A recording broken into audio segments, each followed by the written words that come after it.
Hooray! We are going on a mobile glamping tour. Honestly, until today, we haven't been clear about what it is. Although, of course, the internet has told us that over the past 15 years, this type of tourism has been developing by leaps and bounds. The meeting point is at the house of Pavel Shitik, the trip organizer. If our film crew were going on our usual TV expedition, we would have spent a couple of days before leaving preparing our gear, purchasing foodstuffs, and resolving whatever technicalities and logistics. Not this time. It was all done for and instead of us. Sit back in the passenger seat, relax, and enjoy the ride and the view.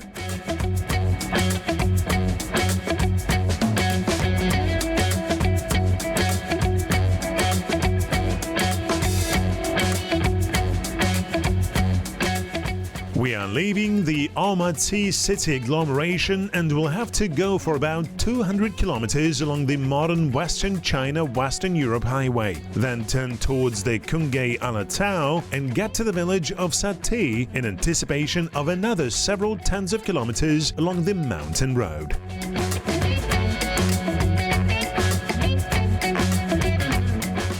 If someone forgot something, the roadside market is a great place to do the last-minute shopping. We pass by the agricultural zone and the first evidence of us delving into the real wild nature appears behind the window.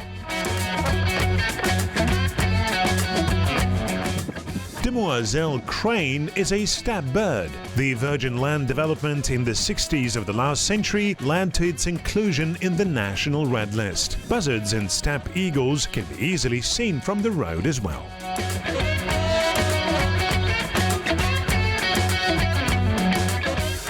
We are approaching the Janalash Owl, located 1,700 meters above sea level on the northern slope of the Qungai-Alatau Ridge. Together, the Qungai, Tranquility and Ketmen-Alatau form the northern Tian Shan mountain system. The border between Kazakhstan and Kyrgyzstan runs along the main Qungai-Alatau's watershed. Its southern slope descends to Lake Issyk-Kul, and the northern one hosts the Kalsai-Kaldırudy National Park. The great resort-like climate of these ends serves refuge from the summer heat to townspeople. The proximity to the Almaty transport hub, developed road network, convenient geographical location at the intersection of transboundary routes, all these make the area one of the most popular tourist destinations in the Tian Shan. Specialists even gave it a special name, Le Qungai Tourist and Recreation System. Mountain rivers and lakes attract fishermen and vacationers. Local residents rent out houses to tourists, organize horse tours, and build mini hotels. Dozens of horse and trekking routes have been developed in the national park. Multiple yurt and tent campsites operate in the summer. The plan is to have lunch in the village of Sati.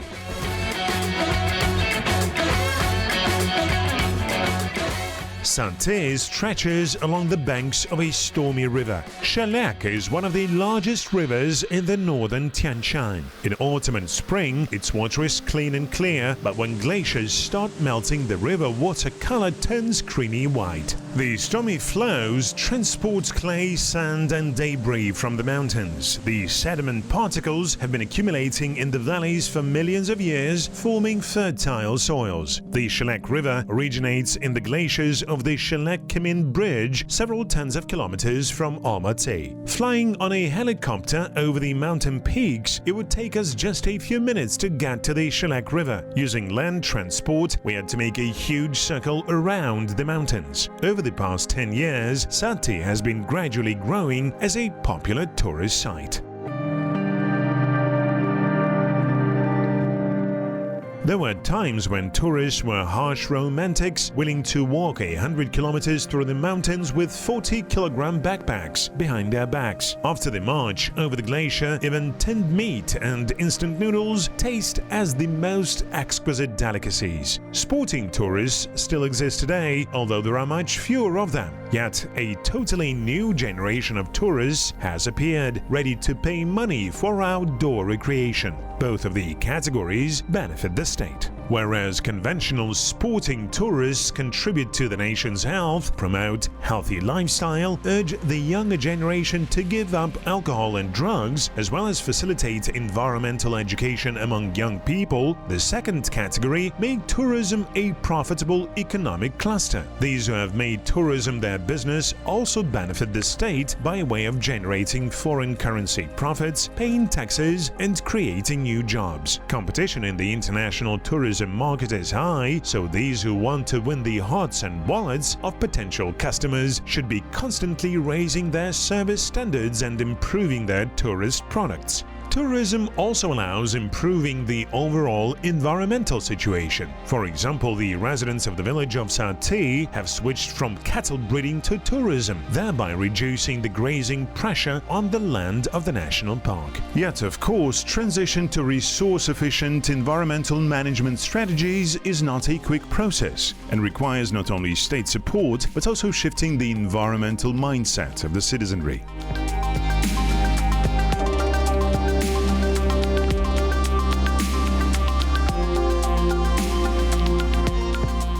During the week, we plan to visit several of the most representative natural sites within the Qazaq Tourism and Recreation Zone, including the Qazaq Lakes, Sharin Canyon, Lake Kayinde, as well as make an equestrian trip and a bike ride along picturesque mountain trails. Kazakhstan has always had a strong sport mountain tourism school, but as we have already mentioned, tourism as a sport and tourism as a business are two slightly different things. The variety and beauty of landscapes, availability of trained guides, centuries-old traditions of horse breeding, all these factors can drive the development of commercial ecotourism. The only thing remaining is to ensure its commercial and economic sustainability. For this, experience is required, the only way to accumulate which is many years of trial and error.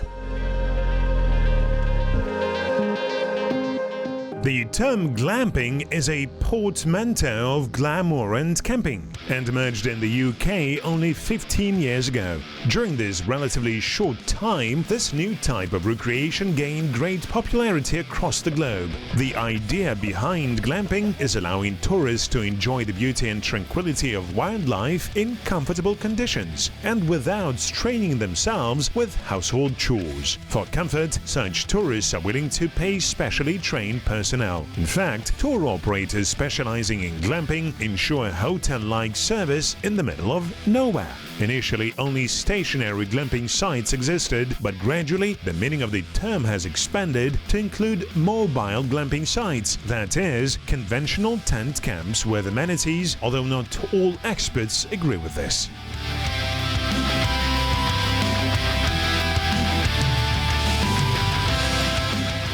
Pavel Shetik is a Russian citizen.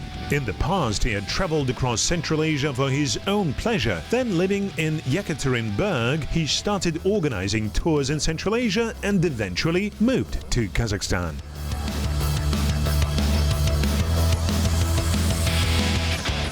Я много лет занимался сантехникой в России. For many years, I had worked as a plumber in Russia, saved up some money, and went on traveling around the world. Having come to Kazakhstan, I fell so much in love with it that I decided to devote the rest of my life to developing domestic tourism.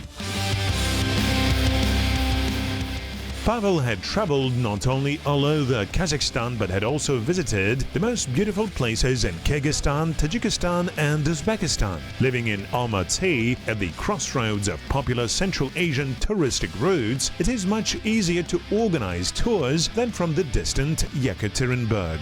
The majority of us would envy Pavel because to us, traveling is not a job but a pleasure. Yet very few tour operators can organize their service in such a way so as to attract customers and withstand the fierce competition in the international tourist market. High-level service is all about professionalism, attention to detail, punctuality, and a lot of work. Time to get up. Breakfast of Champions. The ancient land of Central Asia is rich in historical and cultural monuments as well as diverse and picturesque natural landscapes. Yet the vast distances, complicated roads and lack of infrastructure make them inaccessible for most tourists. To enjoy it all, you need specially prepared vehicles, a variety of gear, standalone kitchen and reliable partners in the most remote ends.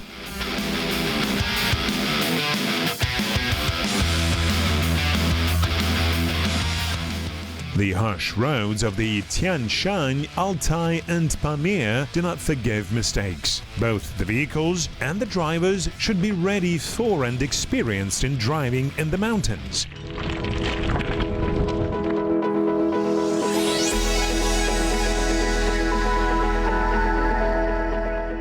Lakes Chatir Kol and Kol Suu are just gorgeous and definitely must see. To get to them, you will need to overcome hundreds of kilometers of mountain roads, rivers and highland swamps, sazes.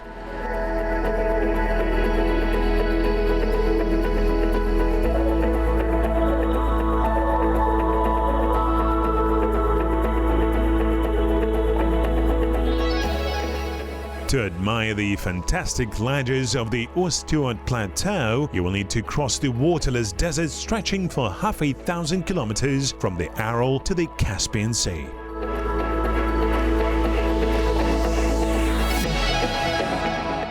I don't believe that Mother Nature has created it just like that. Unbelievable. It's surreal indeed.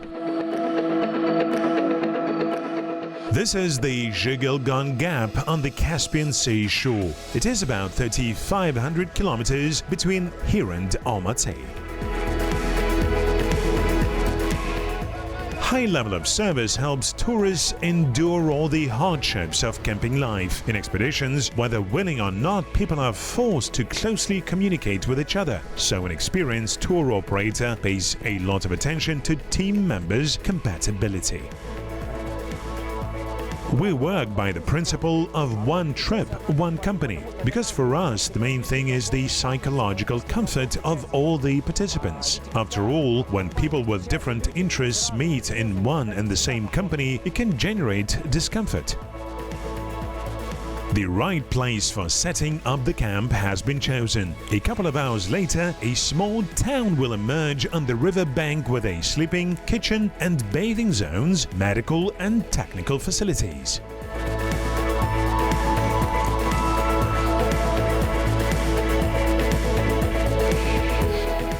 While Pavel and his team are setting up the tents, the guests can take a small bike tour. You can just cycle for an hour or two, or can embark on a real 15 to 20 kilometers cycling run.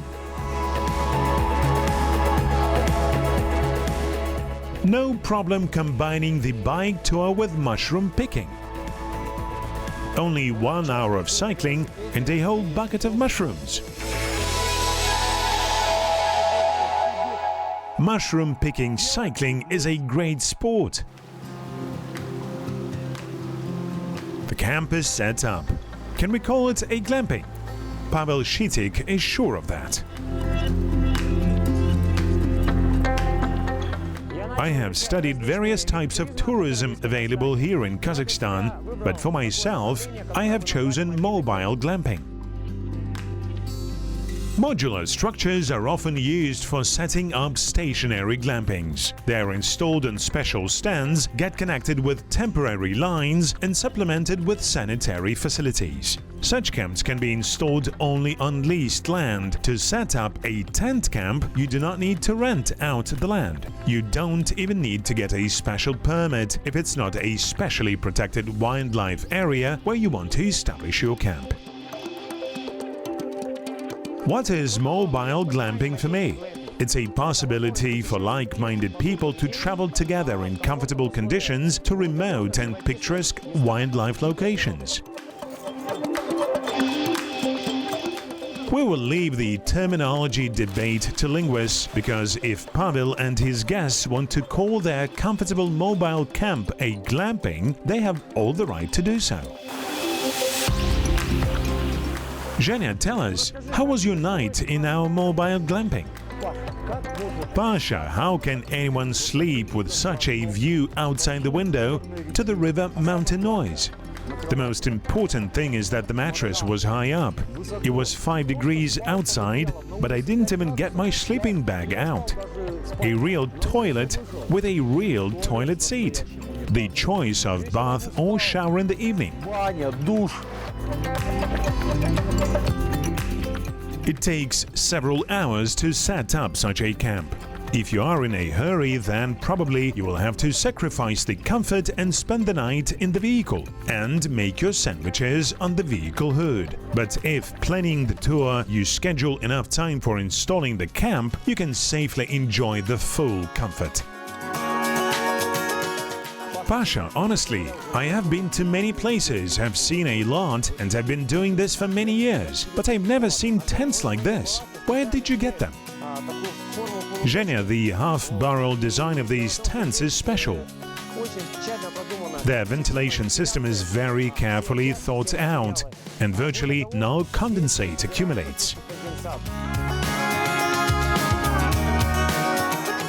Tourists coming to Kazakhstan can be divided into 2 categories. These coming here for an exclusive tourist product and these who just want to relax in nature. The former do not mind enduring all the expedition hardships for the sake of their dream, climbing a specific peak, searching for endemic animals which live only here and nowhere else, hunting, fishing or photographing some unique objects. The latter require fresh air, picturesque natural landscapes, comfortable life, tasty food and interesting excursions accompanied by sociable guides. A good guide should not only know the necessary dates and the names of gorges, but be a bit of psychotherapist, a bit of actor, a bit of caring babysitter, and by all means, a friend of his or her clients.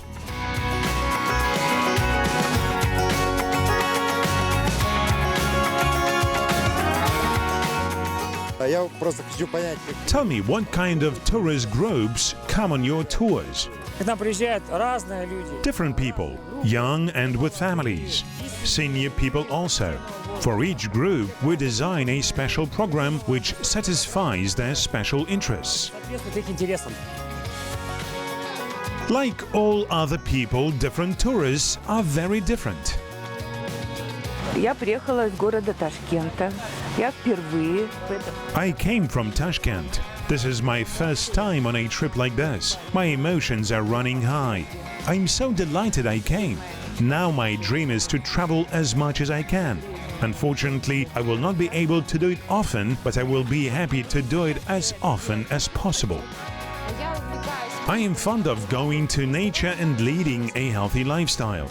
I'm an economic analyst by profession and ecotourism is my hobby. Kitchen and food is an extremely important part of any tour, including glamping tours. Under certain conditions, the cooking process itself can be turned into a true performance. In fact, pilaf is a fairly simple dish. Pilaf is a dish of common folk and the dish of kings. It can be very simple or it can be slightly sophisticated.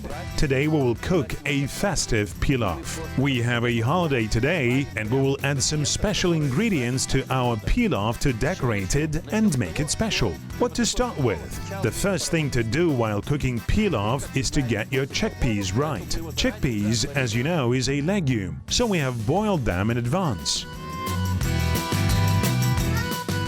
To cook a restaurant quality dish in the field, you need special kitchen equipment. Our chef, Pavel Vasilevsky, assembled his workplace with his own hands. While buying garlic for your ziavak or broth, it's better to choose the heads with long and tight stems. The meat must saturate with the ingredient's flavor.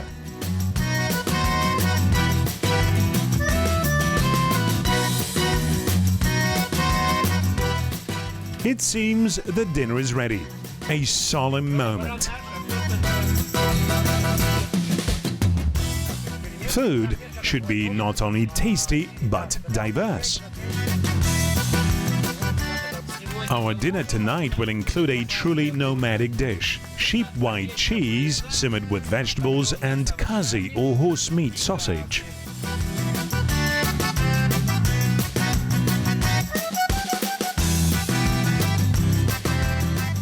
Это, ребят, коктейль. Эту рыбу мы... This is cocktail, guys.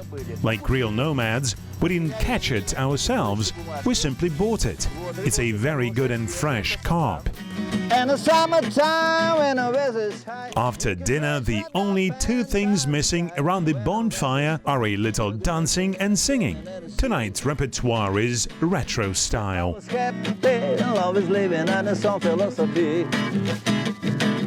When I was happy, love is living and a song philosophy. Haven't done anything like this before. It's absolutely and definitely a great way of traveling or doing tourism. In brief, what a successful tour operator needs. First of all, he or she has to ensure his or her clients are happy. In a psychologically comfortable atmosphere, tourists will certainly forgive minor shortcomings. Cool.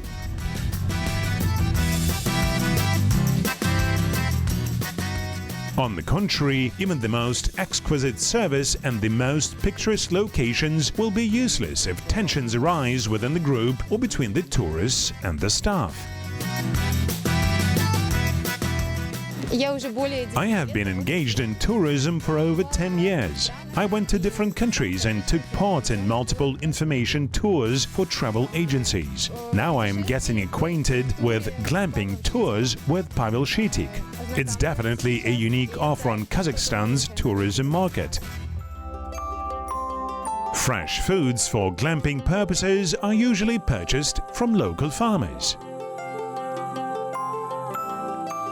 It's more convenient to buy meat, milk, sour cream, cheese and kummis locally. Some farmers provide goods for tourists as well. Many tourists want to get acquainted with traditional farming life and take horseback excursions. A common trained horse can be rented for about $20 a day.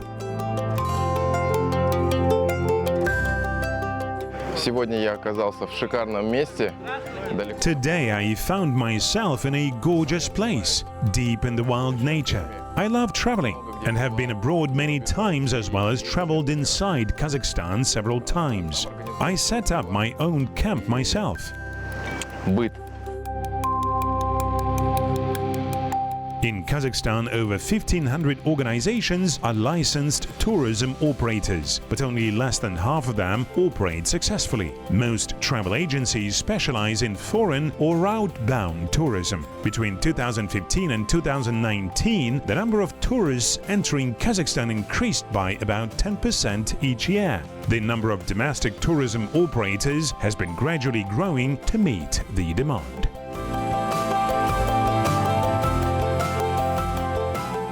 Зная техническую составляющую.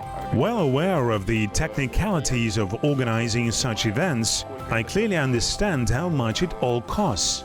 In the current reality of tourism development in Kazakhstan, I know that most people do not want to invest in supposedly unpromising local tourism. Pavel, on the contrary, has risked it, and I think that it will definitely fly. In tourism, each country has its own unique competitive advantages: landscapes, climate, fauna, history, or culture.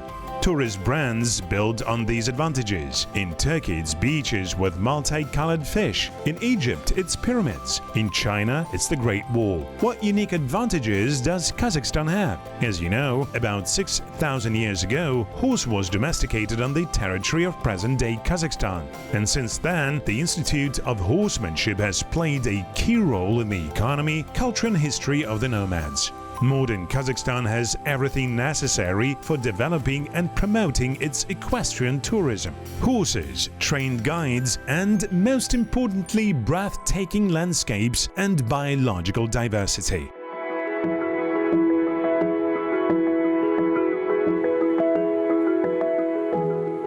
We are going on a horseback tour. In any equestrian campaign, and in mountain conditions especially, specially trained horses and experienced guides are a must. Depending on the preferences and level of physical aptitude of clients, equestrian tours with varying degree of complexity can be designed, from an hour-long tour along safe roads to rather difficult multi-day trips. In Kazakhstan, there are many extremely picturesque locations near which there are no roads, and so if you want to go to these wild places, you will have to become a real horseback rider for a short while. Our ancestors trained in horseback riding from early childhood and could travel for hundreds of miles on horseback. For a modern human, even 20 kilometers in a saddle can become a real test of endurance.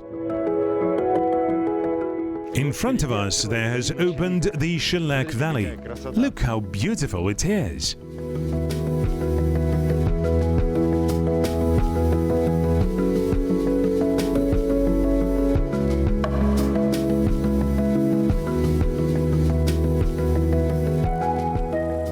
It's quite crowded around the village of Sati, but if you go up into the mountains for just 10-15 kilometers, you can enjoy a true solitude. Picturesque views of the Qazaq Alatau are above us. On the horizon, we see the snow-white peaks of the main watershed. Ascending them, you can see Lake Issyk-Kul. Previously, horse and hiking trails passed through the passes, but now the state border can be crossed only through specially designated checkpoints.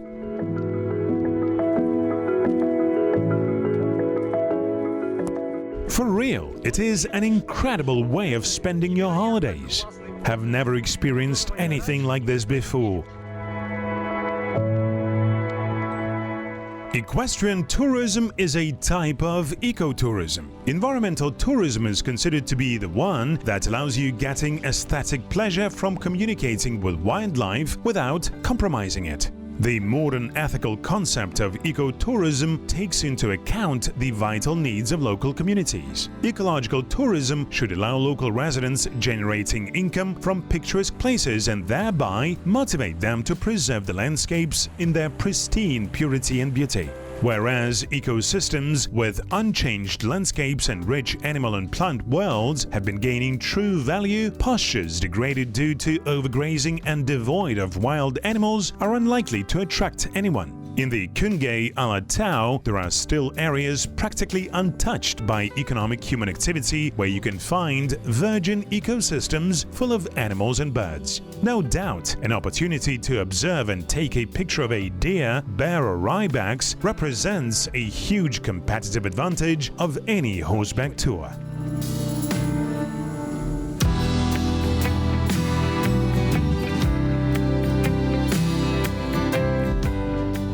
Central Asian morals are considered the ancestors of all red deer. It is a rather large animal. An adult male can weigh up to 300 kilograms. In early September, morals begin their mating season. During this time, mountain forests get filled with their loud voices.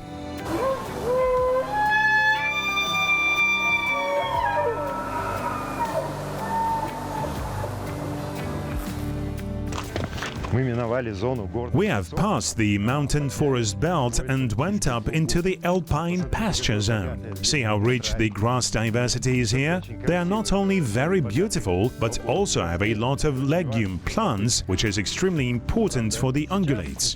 True, now there are too many botflies around, so wild animals, especially ibexes, move closer to the glaciers, but they will come down here in late August or early September.